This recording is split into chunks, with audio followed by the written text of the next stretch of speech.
Allahumma sholli ala sayyidina Muhammad wa ala alihi wa ashabihi ajma'in.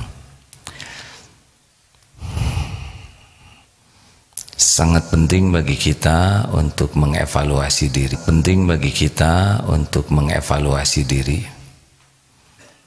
Kalau kita tidak mengevaluasi diri, kita tidak tahu apa yang harus kita perbaiki. Padahal banyak kekurangan, kesalahan yang harus kita perbaiki. Tidak ada yang mengancam diri kita selain zalamtu nafsi, kezaliman kita kepada diri kita sendiri. Kita harus terus mengukur kualitas keislaman, kualitas keimanan kita. Hadis di dalam kitab Arba'in yang kita bahas kali ini, hadis yang ke-12 ya, diriwayatkan oleh Imam At-Tirmidzi dari Abu Hurairah radhiyallahu anhu berkata, qala Rasulullah sallallahu alaihi wasallam, min husni islamil mar'i tarkuhu ma la ya'ni. Di antara ciri kualitas tanda-tanda kebaikan keislaman seseorang adalah jika dia meninggalkan hal-hal yang tidak bermanfaat baginya. Ini di dalam surat Al-Mu'minun juga ada, a'udzubillahi minasyaitonirrajim, bismillahirrahmanirrahim, qad aflahal mu'minuna alladzina hum fi sholatihim khashi'un walladzina hum anil laghwi mu'ridun. Nah, sungguh beruntung orang-orang yang beriman yang khusyuk dalam sholatnya, dan walladzina hum anil laghwi mu'ridun, dia tidak melakukan hal-hal yang lagwi, yang sia-sia, yang tidak ada manfaat. Jadi setiap kali kita berbicara, setiap kali kita berbuat sesuatu, sebetulnya kita sedang memperlihatkan kualitas keislaman kita. Yang paling bagus adalah yang paling bersih dari kesia-siaan, apalagi dari kemaksiatan. Makin banyak berkata yang sia-sia, berbuat yang sia-sia, berpikir yang sia-sia, melihat yang sia-sia, mendengar yang sia-sia, berarti makin kurang bagus kualitas keislaman kita. Kuncinya apa? Kuncinya adalah waktu. Kita melakukan apapun pasti menggunakan waktu. Tidak ada ketawa tanpa waktu, benar? Tidak ada membaca tanpa waktu, tidak ada berpikir tanpa waktu. Semua yang kita lakukan pasti menggunakan waktu. Dan waktu adalah aset terpenting kita. Kita punya waktu, tapi makin hari makin sedikit. Walikulli ummatin ajal, fa idza jaa ajaluhum la yastakhiruna sa'atan wala yastaqdimun. Sudah ditetapkan nih, kita semua punya waktunya, ajalnya. Kalau datang saatnya, tidak bisa dimajukan, tidak bisa diakhirkan walau sekejap. Jadi makin hari makin sedikit. Waktu menghakimi kita. Siapa yang menggunakan waktunya salah, maka pasti kerugian kepada kita. Kenapa? Karena in ahsantum li anfusikum wa in asatum falaha. Al-Isra ayat 7. Jadi kita berbuat baik, kebaikan kembali kepada kita. Kita berbuat buruk, keburukan akan menimpa kita. Tidak ada yang tertukar, tidak ada yang meleset. Siapa yang paling mencelakakan diri kita? Masih bingung? Siapa yang mencelakakan diri kita? Diri kita sendiri. Tidak ada yang mencelakakan selain zalamtu nafsi. Jangan malah menyalahkan siapapun. Setiap kebaikan, wa ma bikum min ni'matin faminallah. Ma asabaka min hasanatin faminallah. Kebaikan apapun yang datang itu pasti dari Allah. Wa ma asabaka min sayyi'atin famin nafsik. Keburukan yang menimpa itu dari diri kita sendiri. Maka kita harus tahu bagaimana menggunakan waktu yang menguntungkan. Ada 4. Maaf ya, materi ini pengulangan karena banyak santri baru. Mudah-mudahan bermanfaat juga bagi yang sudah pernah menyimak ini sebelumnya. Kalau sudah tahu, mudah-mudahan makin yakin. Kalau sudah tahu, lupa jadi ingat. Kalau belum tahu, jadi tahu. A'udzubillahi minasyaitonirrajim. Wal 'asr. Innal insana lafi khusr illa alladziina amanu wa 'amilus shalihat wa tawassaw bil haqq wa tawassaw bis sabr. 4. Jadi kalau ingin beruntung, ini alat ukurnya. Gunakan waktu. Kalau pakai rumus ini untung. Setiap insan dalam kerugian kecuali amanu. Amanu itu orang yang beriman. Imam Ibnu Qayyim, semoga Allah menyayangi beliau, orang yang amanu itu adalah orang yang paham kebenaran. Jadi waktu kita itu akan manfaat kalau setiap waktu yang kita jalani makin paham kebenaran. Ini saudara lagi untung nih, karena waktunya dipakai mencari ilmu. Oh iya, 1 jam, 1 hari sama, yaitu 24 jam. Yang soleh berapa jam sehari? 24. Yang error 24 jam. Yang hafal Quran, yang hafal TikTok sama 24 jam. Rasulullah SAW bisa berprestasi dahsyat 24 jam sehari. Abu Jahal 24 jam sehari. Jadi bagaimana kita mengelola waktu inilah. Nah, kuncinya adalah yang pertama, amanu, punya iman, dan tidak bisa punya iman kecuali dengan paham kebenaran. Makanya tiap waktu harus jadi ilmu yang manfaat.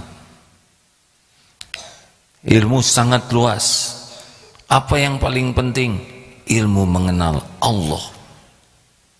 Kalau kita tidak kenal Allah, kita akan berharap dari selain Allah. Kalau kita tidak mengenal Allah, kita akan bersandar kepada selain Allah. Kalau kita tidak mengenal Allah, kita takutnya kepada selain Allah.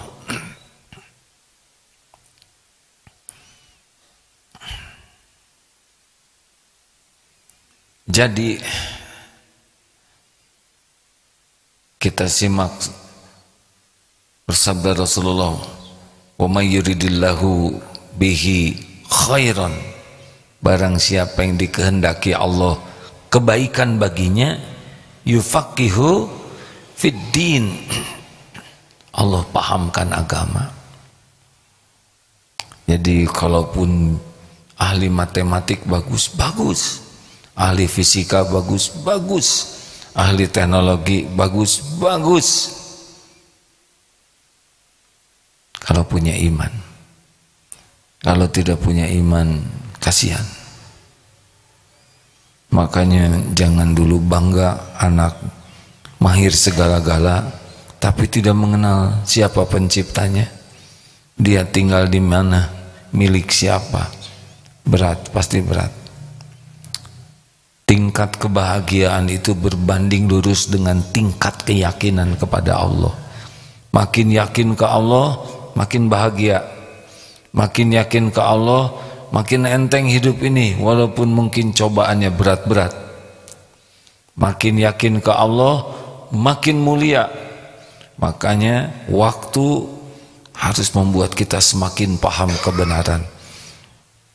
Paham semampu kita mengenal Allah, paham semampu kita mengenal Rasulullah SAW. Lewat Al-Quran dan Sunnah Nabi kita bisa mengenal Allah. Tidak bisa pakai ngarang, ya. Beruntunglah adik-adik. Ini saatnya sama nih sekarang. Jam 5 sampai jam 6. Ada yang tidur, ada yang sudah lari pagi dari tadi, dari sebelum subuh. Masjid kelewat. Ada yang sudah kerja. Maaf ya, ada yang lagi sibuk nonton TV yang tidak manfaat. Nauzubillah, ada yang lagi pacaran subuh-subuh nih. Tapi ada yang belajar. Masya Allah. Mana yang paling untung? Yang diberi jalan untuk paham kebenaran. Jadi kalau mau iri, jangan iri kepada orang kaya, iri kepada yang orang berilmu, yang mengamalkan ilmunya, ilmu yang manfaat. Ayo cari teman yang berilmu. Sudah tahu ciri orang yang berilmu apa?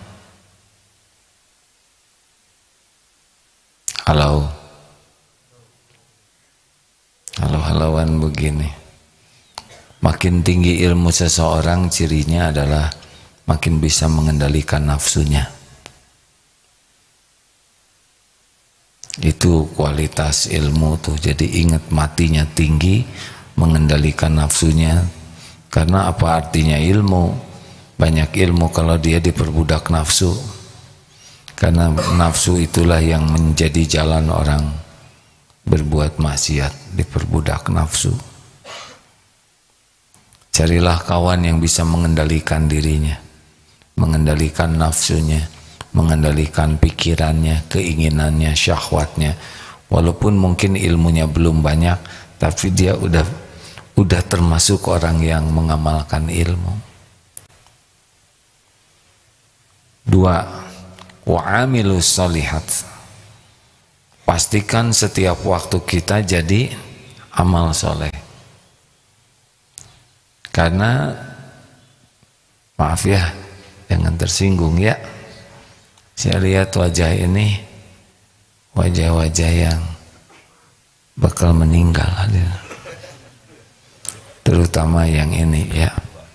Wah, saya tidak tahu. Ibu nggak usah ngacung, tenang aja Bu, ada waktunya. Kita pasti mati. Apa yang dibawaan? Apa yang dibawa? Apakah yang punya pabrik donat meninggalnya pakai donat? Apakah dokter meninggalnya bawa obat? Bawa suntikan? Apakah yang punya uang dikuburnya pakai uang logam? Tidak. Yang punya toko emas pakai cincin enggak meninggalnya? Dibongkar kuburannya. Cincin tuh lebih berharga untuk orang yang hidup. Tidak bawa apa-apa.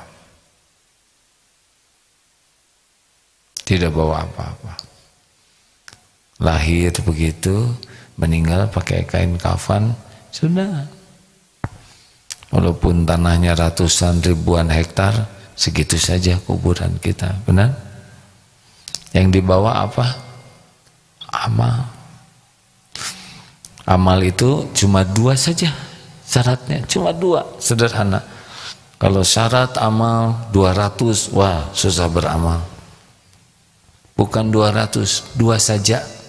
1, niatnya lurus lillahi ta'ala. Inna sholati wa nusuki wa mahyaya wa mamati lillahi rabbil alamin. Yang kedua, caranya ya sudah, sesudah kita paham kebenaran, ya ini saja kerjaan kita hari-harinya, melurus-lurus niat dan menjaga agar yang dilakukan ini sesuatu yang Allah sukai. Ya sudah, itu saja waktu kita tuh. Loh, kapan dagangnya? Dagang jadi amal soleh. Luruskan niat, ya Allah, saya berniat bermuamalah, menjemput rezeki darimu. Engkaulah yang membagikan rezeki, satu-satunya yang membagikan rezeki adalah Engkau. Jadikan saya berdagang ini jadi amal soleh yang Kau terima. Sudah, tidak ada ngurang-ngurangin timbangan, tidak ada muji-muji barang berlebihan, proporsional. Sebab yang pembeli mendengar, Allah Maha mendengar. Yang menentukan terjadinya beli siapa? Jawab. Semua ngapain kita bohong? Kan? Udah bohong, dia ditakdirkan enggak beli, tetap dapat dosanya. Sudah bohong, ditakdirkan dia beli, tetap berdosa. Lempeng-lempeng saja. Ini motor tahun 2010, sudah 12 tahun. Ban sudah hampir gundul, bisa lihat sendiri. Mungkin 3 bulan lagi habis kalau dipakai. Mesin sudah pernah turun mesin. STNK sebulan lagi habis. Kendaraan seperti ini, oh sudah dicat lagi ini, depannya sudah tidak orsinil. Kenapa saudara ceritakan yang begini? Ya karena saya ingin jualan itu jadi amal. Dibeli atau tidak dibeli, yang penting Allah suka. Masya Allah deh. Saya pas lagi cari orang yang bisa ngurus showroom saya. Saya itu baru punya cita-cita punya showroom. Sekarang ketemu, Ade doakan ya dek, supaya saya punya modal. Ya nggak apa, berarti masih jauh hadirin, karena modalnya belum ada. Sudahlah, nggak ada ruginya jujur.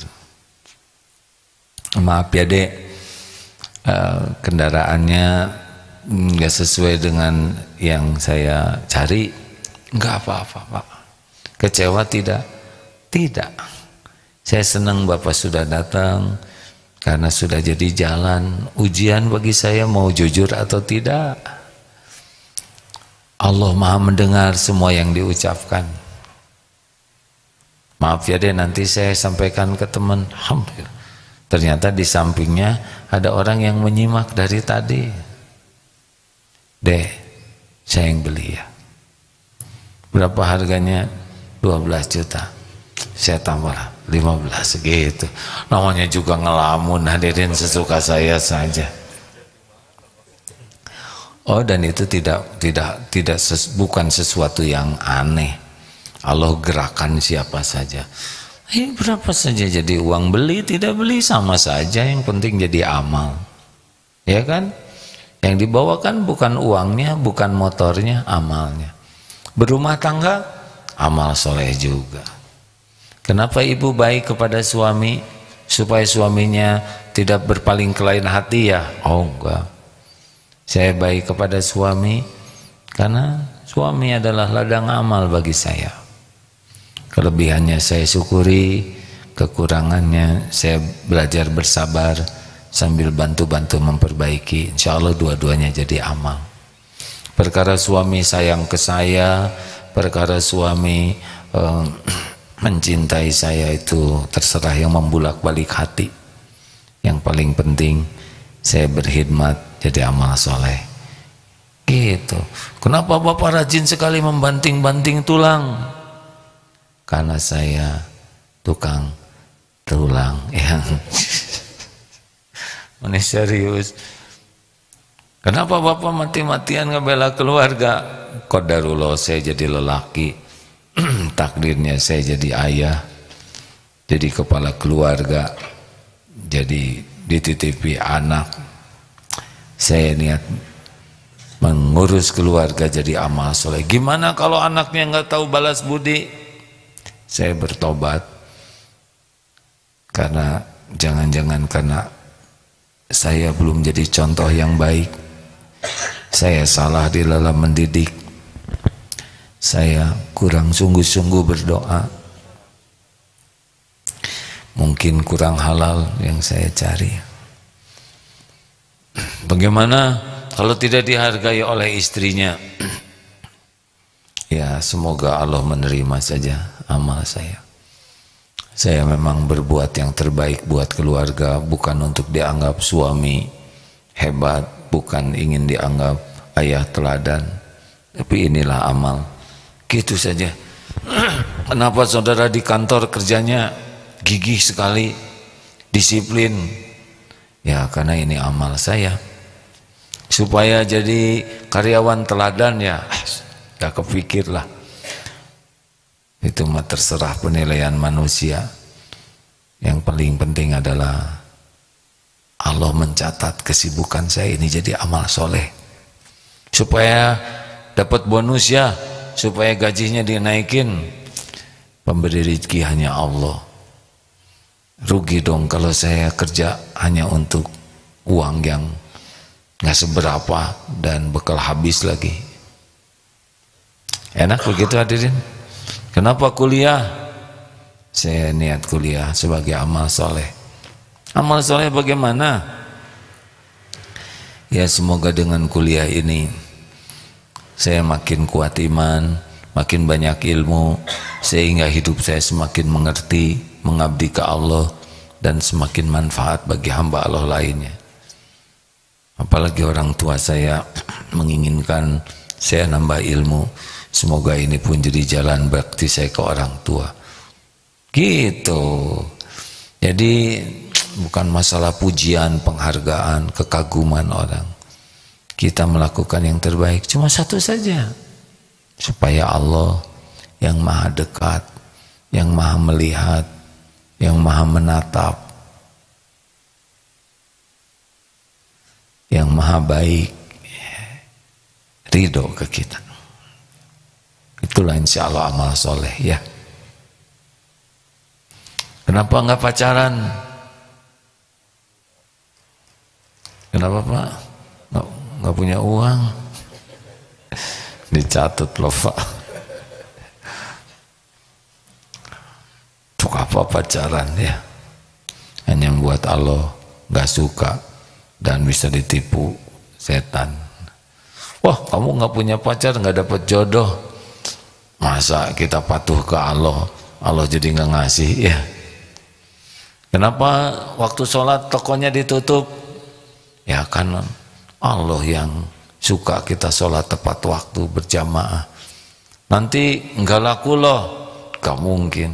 Yang ngebagikan rezekinya Allah. Masa gara-gara kita mematuhi perintah Allah terus Allah nggak ngasih? Gimana kalau ada yang beli? Ya ajak sholat saja, beres. Bagaimana kalau nggak mau? Ya gimana lagi ya? Gimana lebih enak Bu? Enak. Yang membuat menderita itu adalah kalau niat kesibukannya itu hanya untuk duniawi, hanya untuk dinilai, untuk dipuji, dikagumi, diberi manusia. Banyak sakit hatinya. Ceramah mah gampang hadirin. Dengar lebih gampang lagi, cuman duduk ya. Tapi tapi melaksanakannya yang nikmat itu. Oh gitu, jangan berat-berat. Kalau berat jadi enggak, ya kan? Ceramah ringan, mendengarkan lebih ringan, tapi yang mengamalkan itu yang paling nikmat. 3. Tawasobil haq. Jadi kita gunakan waktu kita itu untuk dakwah, saling berwasiat. Tiap ketemu orang harus jadi nasihat bagi kita. Ini duduk begini, ini nasihat satu sama lain ini. Diamnya itu jadi nasihat juga. Ada yang begini, pas dibangun Allah Akbar subhanallah alhamdulillah, itu pelajaran. Oh ini kiri kanan depan belakang ini nasihat. Maaf ya, kalau teman-teman sekarang sedang menyimak AA ini, nasihatnya tuh bukan cuman perkataan, perilakunya juga bisa jadi bahan ilmu, baik kelebihan maupun kekurangannya. Pasti ada kekurangan yang lagi bicara ini. Terserah mau bikin kotor hati saudara, jengkel, untuk gibah, atau membantu memperbaiki, gitu. Orang itu sombong bener, dia ngomong sama saya sambil tolak angin, tolak pinggang. Gak enak saya lihat. Itu kan itu ilmu juga loh. Gaya seperti itu yang jangan kita lakukan. Dia nunjuk-nunjuk wajah saya tersinggung. Itu kan ilmu, supaya kita tidak nunjuk-nunjuk wajah orang. Tawasobil haq, berwasiat dalam kebenaran. Gimana saya tidak bisa dakwah? Dakwah kan tidak harus bicara. Tidak harus bicara saja. Memberi keteladanan juga dakwah. Diam juga dakwah itu. Kalau diam itu baik. Ya. Karena ada yang susah diam. Ngomong terus ya. Itu juga jadi wasiat. Saling berwasiat untuk tidak ditiru. Ayo di mana kita ada, serap nasihatnya supaya kita berubah. Pada saat yang sama, sebarkan juga apa yang sudah kita dapatkan dari Allah. Semua ilmu yang manfaat dari Allah. Gimana ya dakwahnya? Kuncinya adalah tanpa pamrih. Kalau kita sudah dakwah dengan pamrih, tumpul. Kenapa tumpul? Ditumpulkan oleh Allah. Karena dakwah itu ada yang ingin diakui, saya pintar, saya hebat, saya berpendidikan tinggi, saya ilmu agamanya banyak, saya hafalannya luas, saya daya ingatnya kuat, saya berpengalaman banyak. Ada yang selama bicara tuh hanya sibuk saya, nggak kepikir orang jadi baik atau tidak kepikir Allah jadi ridho atau tidak. Yang kepikir selama bicara dalam tanda kutip kebenaran itu adalah memamerkan dirinya. Nggak boleh. Itu bukan tawasobil haq, bukan berdakwah.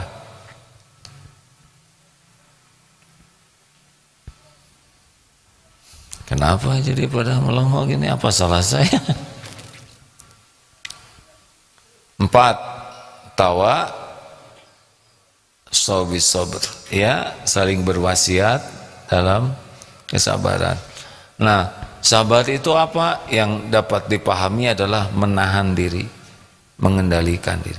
Jadi kita tiap waktu itu bermujahadah terus, mengontrol diri, mengendalikan diri. Sabar ada dalam berapa tempat? 3. Sabar dalam taat, sabar dalam menjauhi maksiat, sabar menghadapi musibah. Dilatih terus. Jadi tiap hari itu latihan. Terus sekuat tenaga bisa sabar mata, tidak lihat yang haram, sabar telinga. Ini jadi kebaikan ini. Ini menguntungkan kita.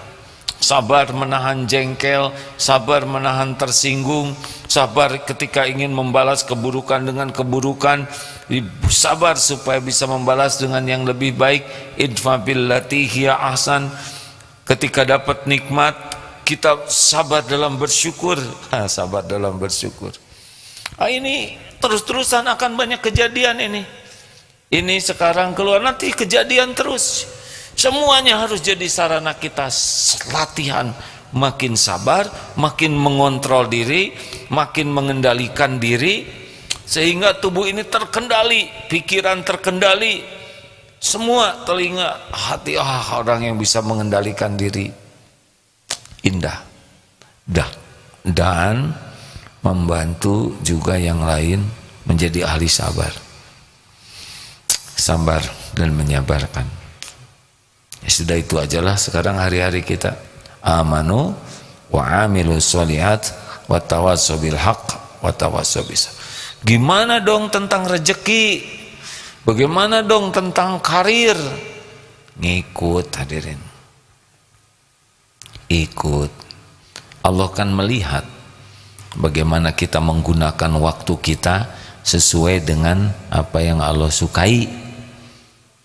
Allah yang menciptakan kita sudah lengkap dengan potensinya. Nanti mau jadiin apa jadi nanti, percayalah. Rezeki nanti dipilihkan yang paling halal, paling berkah. Bukan masalah jumlah ya. Jumlah sesuka Allah, mau dikasih berapa aja. Yang paling penting berkah. Tahu berkah?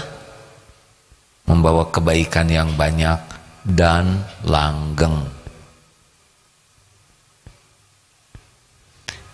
Sudah. Ada pertanyaan?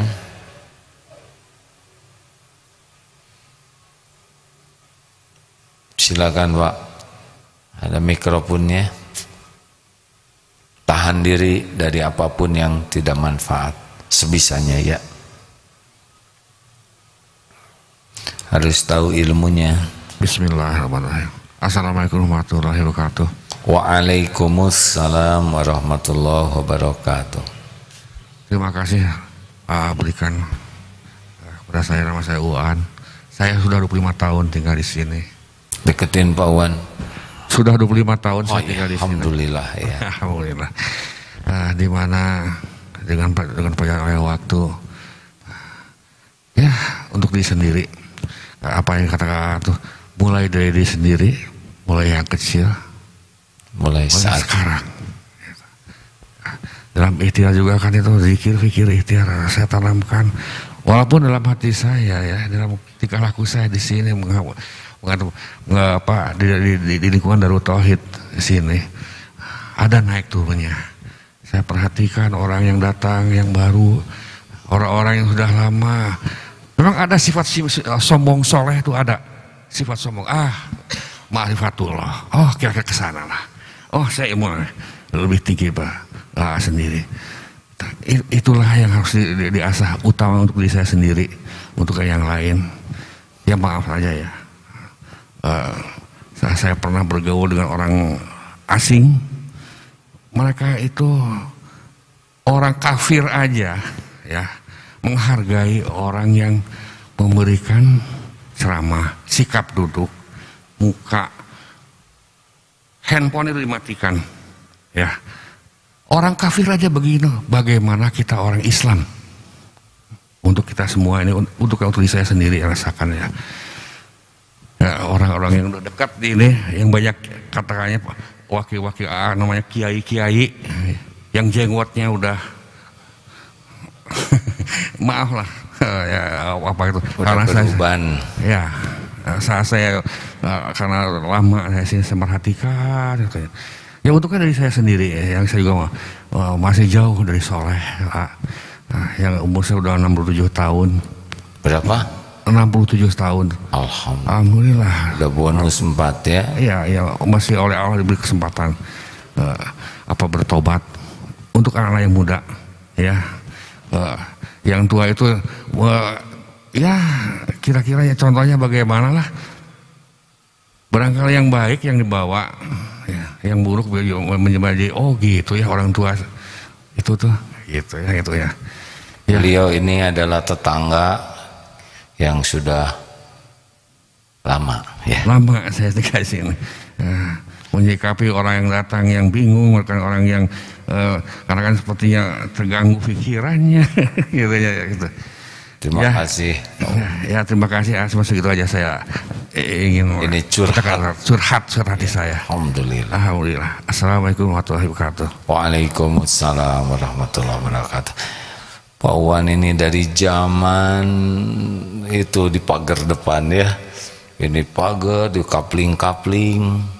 Yang kita beli, punya beliau ditukar, beliau rela menukar ya, Masya Allah. Itu dari tahun berapa dulu?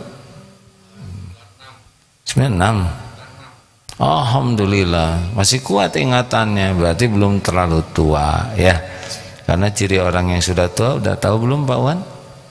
Ada 3. 1 udah lupa. Nah yang kedua dan ketiga saya lupa. Aduh sia-sia hadirin, tapi kan lumayan lucu ya.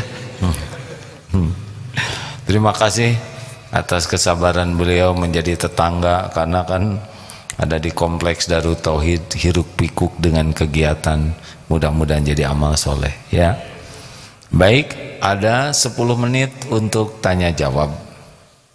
Yang enak seperti barusan ya, hanya curhat saja jadi tidak usah dijawab. Pak, silahkan Pak. Ini Bapak yang semalam ya? Siapa? Oh siapa? Ya. Izin Pak, izin A. Yep. Assalamualaikum warahmatullahi wabarakatuh. Waalaikumsalam warahmatullahi wabarakatuh. Terima kasih, mohon izin bapak-bapak dan ibu-ibu semuanya, adik-adik semuanya. Di dalam perjalanan hidup yang sudah 60 tahun ini, banyak orang pintar orang ini, tapi sulit untuk menjadi tuntunan, sulit untuk menjadi teladan. Padahal saya ingin untuk itu, tapi kan itu semua harus pakai ilmu. Apakah cukup dengan sabar itu dan ikhlas? Apakah masih ada kiat-kiat lain supaya pada prinsipnya bahwa hidup kita ini bisa bermanfaat untuk orang lain dan berguna untuk orang lain. Terima kasih ya. Assalamualaikum warahmatullahi wabarakatuh. Waalaikumsalam.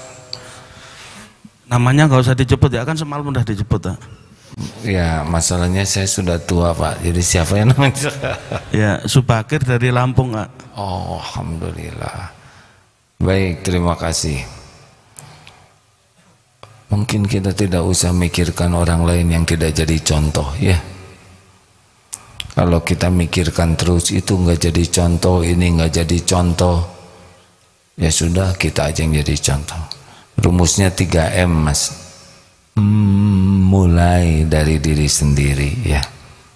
Yang kedua, mulai dari hal yang kecil. Yang ketiga, mulai saat ini wes ngono bae Mas. Dah pusing kalau lihat kenapa itu begini ya, boleh kita lihat, boleh kita simak, tapi ya jawabannya cuman itu 3M. Ini banyak yang korupsi, ya udahlah kita yang jujur duluan. Ini orang tidak disiplin lalu lintasnya seenaknya, lampu kuning dianggap uji nyali, ya sudah saya yang disiplin. Ini orang buang sampah sembarangan, kotor-kotor gitu, ya sudah saya tidak buang sampah. Gitu, setiap kekecewaan kita harus bagian dari solusi. Jangan hanya membahas, tapi solusi apa yang bisa kita berikan. Sekecil apapun solusi adalah berarti ya. Tidak ada yang kecil dalam pandangan Allah. 2, pertanyaan selanjutnya monggo. Ya silakan, boleh menggunakan mikrofonnya, ada yang bisa bantu, maaf ya. Ini dari medsos adakah? Siapa ada? Berkenan digilir sedikit Mas ya. Silakan. Baik, AA dari IG. Tahu IG singkatan apa? Instagram. Oh ya. Ada yang nyeletuk Ibdilih Gimnistir gitu.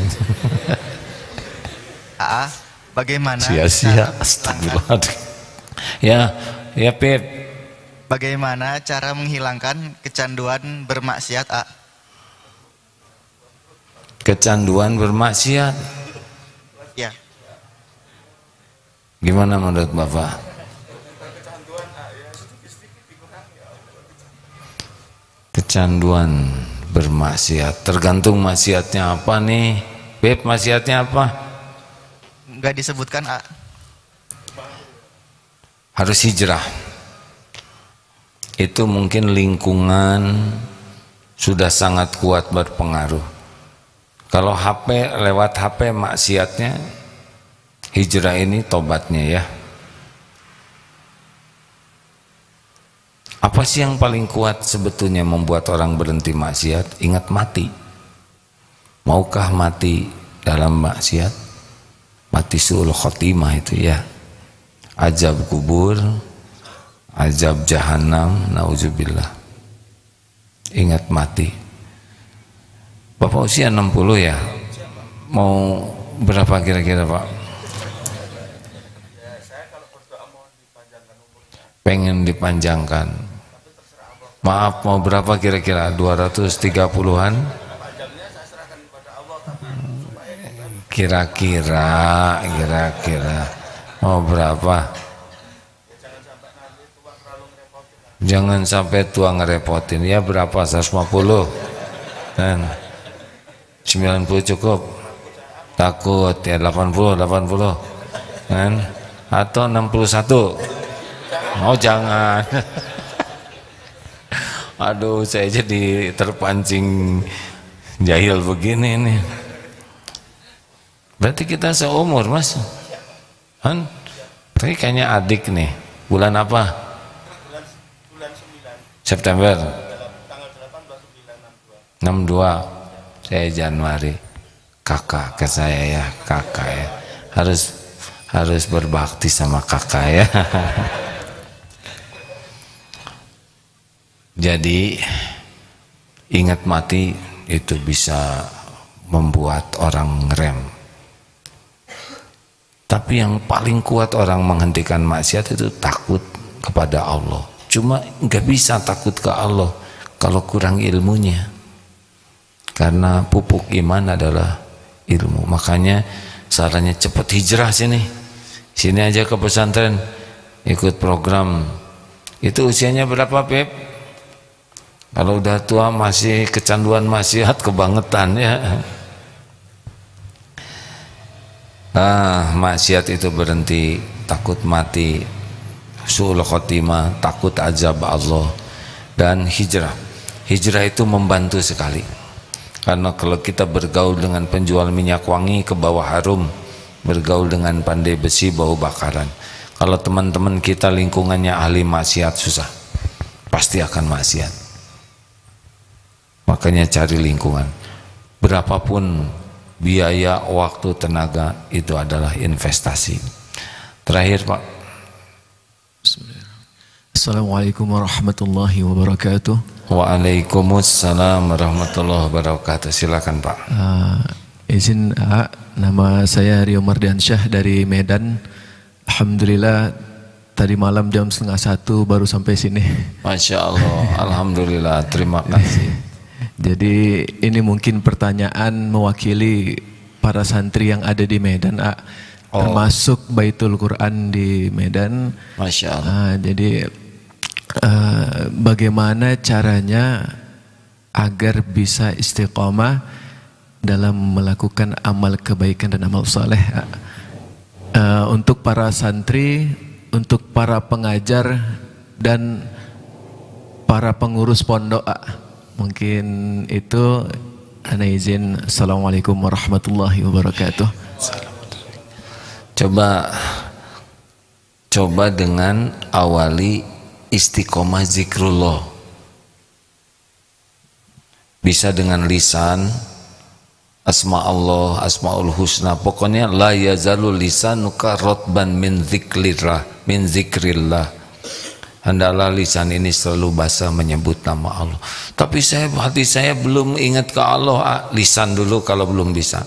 Kalau ini terus menyebut nama Allah dengan ikhlas, ya, bukan untuk diketahui, dipuji, dihargai orang. Allah tahu kita lagi terus zikrullah. Fadhkuruni adzkurkum, maka ingatlah padaku, aku ingat padamu.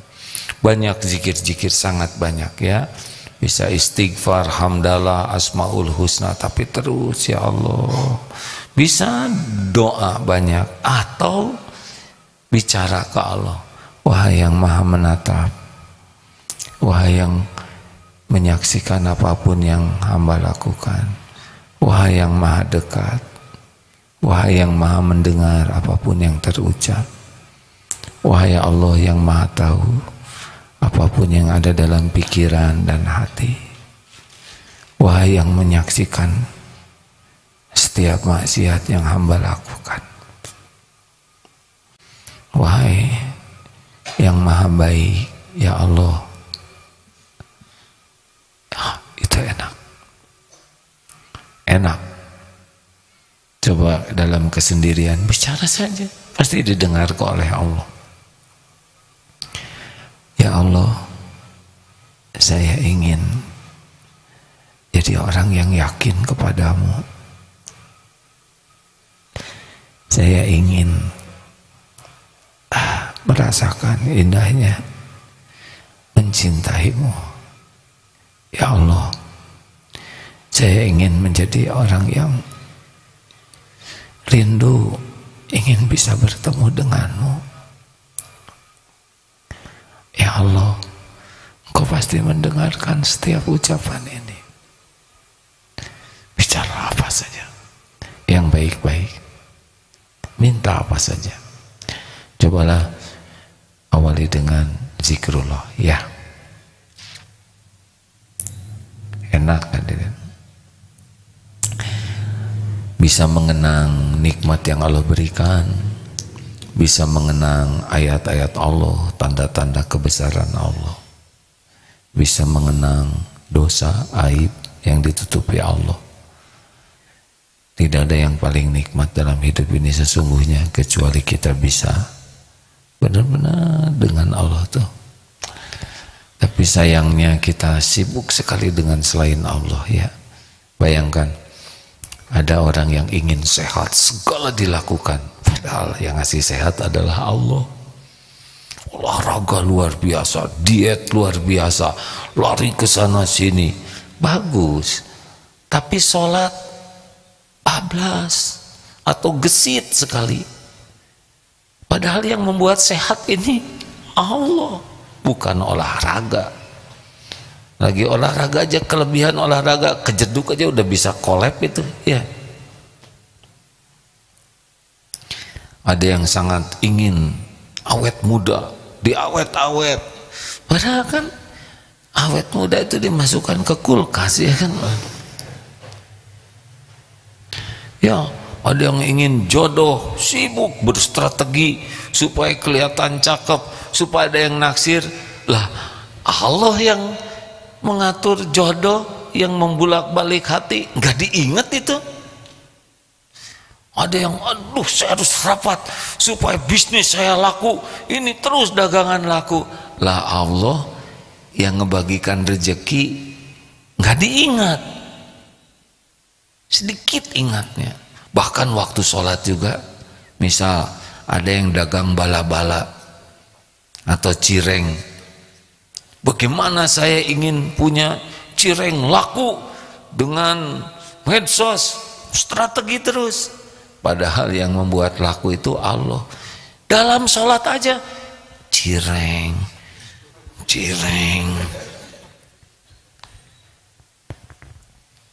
Nah ini masalah.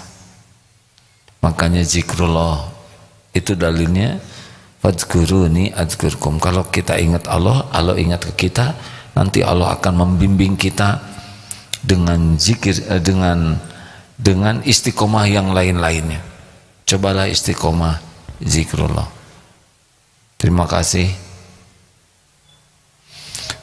Sudah jam 6 lewat.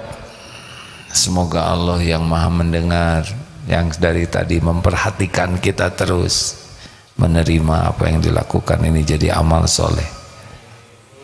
Allahumma a'inna ala zikrik wa syukrik wa husni ibadatik. Allahumma salli ala sayyidina Muhammad.